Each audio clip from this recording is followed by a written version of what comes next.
दरवर्षीप्रमाणे यंदा येत्या रविवारपासून ठाण्यात मालवणी महोत्सवाची धूम नागरिकांना अनुभवायला मिळणार आहे. कोकण ग्रामविकास मंडळाच्या वतीने 8 ते 18 फेब्रुवारी या कालावधीमध्ये मालवणी महोत्सवाचं आयोजन शिवाजीनगर परिसरामध्ये करण्यात आलं आहे. महोत्सवाचं यंदाचं 27वं वर्ष असून मालवणी मेजवानीसह वेंगुर्ल्याचे दशावतारी नाटक, डबलबारी, गणपतीचे अथर्वशीर्ष, राज्यस्तरीय स्तोत्रपठण स्पर्धा आणि दररोज पवित्र अग्निहोत्र आदी महाराष्ट्राच्या विविधांगी संस्कृतीचे आविष्कार या महोत्सवात बघायला मिळतील.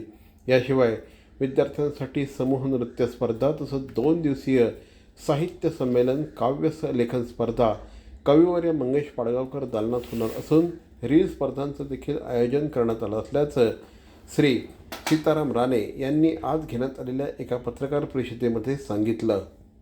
8 फेब्रुवारी रोजी सायंकाळी 7 वाजता आमदार संजय केळकर, आमदार निरंजन डावखरे, उपमहापौर कृष्णा पाटील यांच्या हस्ते या संपूर्ण कार्यक्रमाचा उद्घाटन समारंभ होणार आहे.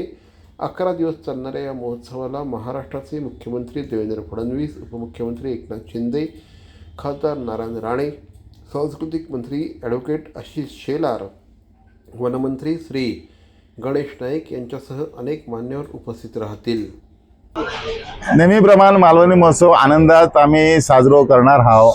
सगळे मिळून आमच्या कोकणातले, मुंबईतले आणि आजूबाजूचे सगळे वेगवेगळे भाषा बोलणारे, वेगवेगळे विषय समजणारे अशा सगळ्यांची उपस्थिती या कार्यक्रमात असतात दरवर्षी आणि तसेच याच वर्षी सुद्धा असणार. हा मालवणी लोकांका आवडणारे ज्या मावरा, मासे, मटण, वडे ह्या सगळ्या आम्ही लोकांका देणार आहोत.